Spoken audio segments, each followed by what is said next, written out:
All right, guys, in this video, it's going to be more of a visual experiment or study or example of workflow. Okay, so I've said numerous times that when a client comes in, I ask them for any images of inspiration. Now, if you're just starting out and you don't have a lot of props or things, I suggest you do this before they come in, probably at least 2 weeks before. Well, whenever they book the session, what you should do is say, send me images of inspiration, whether it's my own or Pinterest or wherever, just so I can see the type of images you're looking for. This is super important because when they send it to you, if they want, I don't know, a baby holding a fishing pole and you don't have anything like that, or it's not your style, you can say, hey, heads up, I don't have that. I get clients all the time that'll ask me for specific things. They may say, do you have a baseball bat or do you have something soccer? And I'll say, I don't, but given enough time, I can get it. And I hate when during a newborn session, a client goes, oh, do you have, I don't know, football? And I'm like, no, why didn't you tell me earlier? I could have gotten it. So this happens to me and I have a ton of stuff. So it's always good to, what I usually will tell clients is if you have very specific things that you're looking for in your session, try to send it to me earlier than later. I do this for pregnancy or newborn. So that way, if I need to go buy something, I will. I'd say 95% of my clients, I don't have an issue. There's always that 5% that, and they're never mad. They'll just say, oh, okay, if you don't have it, it's fine. Or they may say, I really have to have this, and they may buy it and bring it on their own. Of course, you take that risk of them buying something cheaper and not so great. So the more prepared you can be, the better. Now, I don't set up anything ahead of time, and a lot of you do. And if you do, that's okay. Understand that I'm just trying to explain my thought process, my mindset, my workflow, because for so many years, I didn't have this. I didn't have a plan. I didn't have an idea. I wasn't comfortable in my mind of what I wanted to do. So I was all over the place and I would waste a lot of time. You ever have that in a session where you go to do froggy or something and the baby's not doing it, and then you try and you try and you try, and 45 minutes later, you've wasted time on a pose. I've done it.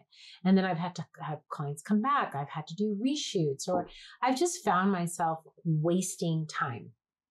Now I don't do that. Every blue moon I may, if I'm distracted. And the key is to stay focused in your session.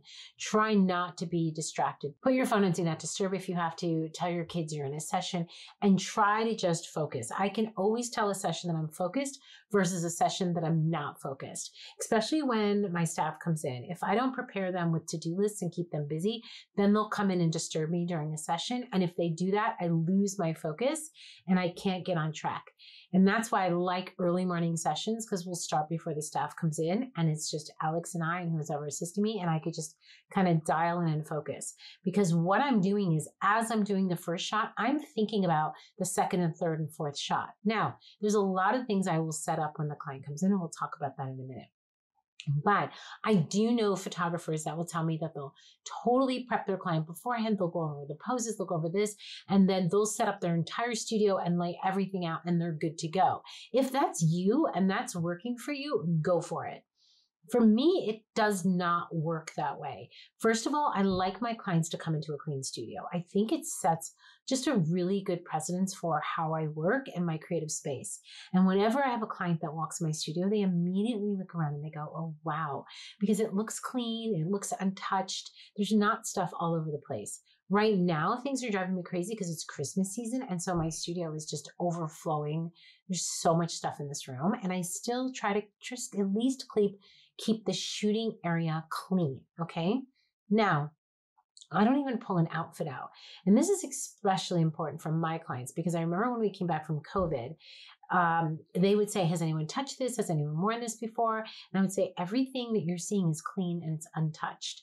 And so some people are really worried about germs, and, we still live in a COVID society. So, just be aware of the workspace that you're working in and the things that you're working with, and just try to keep a clean environment, whether you preset it up or not.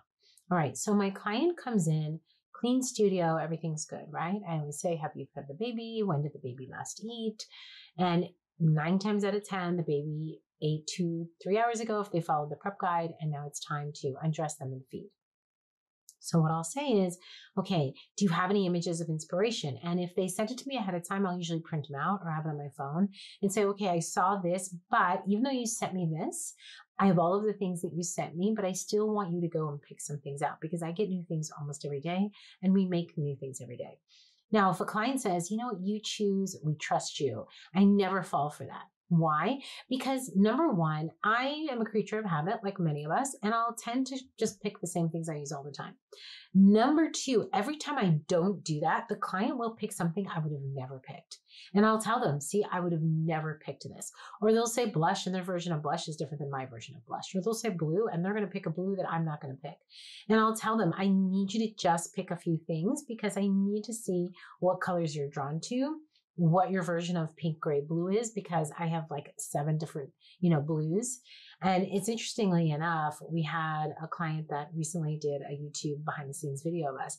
And the dad even said on camera, I didn't know there were like 7 different choices of white or cream, which is true. It's not just white or cream or ivory. It's all the colors in between. And some client will want white, and others want cream. So I just say, you know what? I have all these things and I've saved them on my phone because I usually take pictures so I don't forget. And I want you to pull some things out.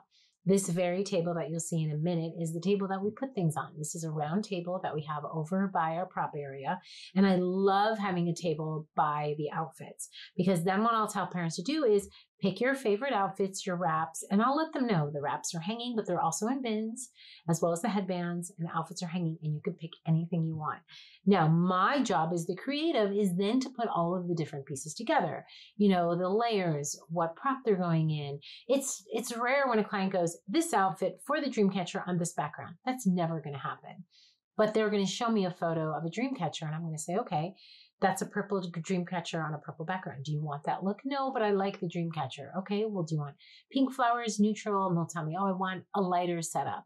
Now they're trusting me to kind of come up with the rest. I will ask them, do you like this color or that color? And I try not to overwhelm them with choices. And sometimes they just get too overwhelmed. They're like, Anna, you choose. So as long as I have the basics of what they want and I'll save them to my phone, and as the session goes along, I'll just double check my phone. As I'm wrapping up, you've heard me say before, about a half an hour before the session ends, I'm going to start wrapping it up. I'm going to start saying, okay, we're going to do 1 or 2 more shoots, and then I'm going to be done, or 1 or 2 more props. And then, as I've said before, the client's either going to start packing their bag and pulling the car up, or they're going to start looking through their phone and wondering, what did she miss? And I don't mind it if they say, oh, you forgot the dream catcher, or did you get the toes?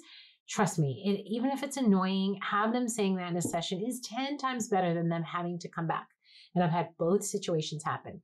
And sometimes it's every time I think I've got it, they're like, but what about this? What about this? What about this? And then I'll say, okay, we're wrapping up. What's 1 more? If there's still like 5 outfits left and we're not going to get through it, you know what? We're just not going to have time for 5 more outfit changes. Your baby hates outfit changes. So I suggest you pick 1. Let me put them in it, wrap it and unwrap it, and we'll go. And then the client will go, okay, this makes sense. Talking to your client, communicating with them, expressing what you're going to do is part of the workflow. It's not like they just come in and I pull out a map and it's like, these are the 10 poses we're going to do in this order. And some photographers out there will say, oh, well, I tell them they can have 3 props and 1 beanbag, or they can do a bucket, a bowl, and a beanbag. I don't do that. That really bothers me. If that works for you, great. For me, I think what keeps clients coming back again and again is I'm pretty creative in my sessions. I try not to duplicate the same images all the time. I try to do classic poses, but also do things that are more creative that look like art pieces. And it's more personal to who their baby is. And they know my creative process. They know, oh, she's going to do something. And so most clients will say, you do your thing. I know you like to be creative. I like flowers. And then sometimes I feel a little bit of pressure because I'll be like, I've got nothing. It's just a creative dead zone sometimes where I just feel like I have nothing. But my best work usually comes at the end. And so knowing that about myself, my workflow is this. It's get the baby in, get them dressed, get them wrapped, and go with all of the poses that are the easiest. And I never used to do that. I used to be all over the place. Oh, beanbag or bucket or dream catcher. Now it's like the first hour, my goal is to get as many easy poses done as humanly possible. Why? And when I say easy, ones that are least disruptive to the baby. What does that mean? Ones that I know 99.9% of the time I can get it. A wrapped baby, I can get, even if they're fussy or they're awake, I can photograph a wrapped baby with my eyes closed. Whether they're wrapped on the beanbag, in a bowl, in a bucket, in a basket, in a wreath with a sibling, they're not going anywhere because I'm not one of those people that insist on wrapping with the hands out and then they just bust out all over the place. If you see me, I'm usually have the baby's arms down and swaddled when they're awake or they're fussy. Why? Because I know it's the least disruptive. The baby's going to be calm and I'm not going to have to worry about it. Then later, when they're calm and sleepy and they don't care what I do, that's when I'll put the hands out. That's when I'll put the loveys in.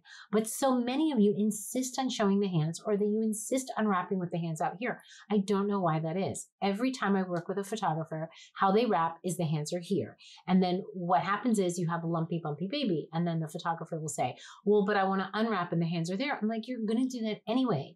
If you want a nice, calm baby, wrap with the arms down to the side. I'm telling you, you'll get wide open awake shots and sleepy shots and they won't wake themselves up.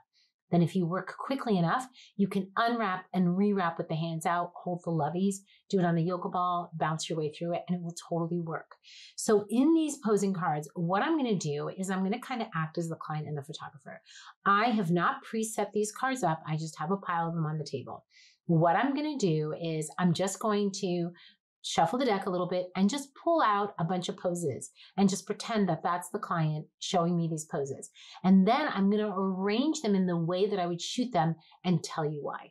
Okay, so here we go. Do you want to see how I'm going to show a visual representation of how to manage your workflow? I'm going to use my newborn posing cards and go over how I can change my mindset to create my own perfect workflow through every session. Want to know how to do that? Well, make sure that you purchase my newborn workflow kit and you can learn and see everything I'm about to show you.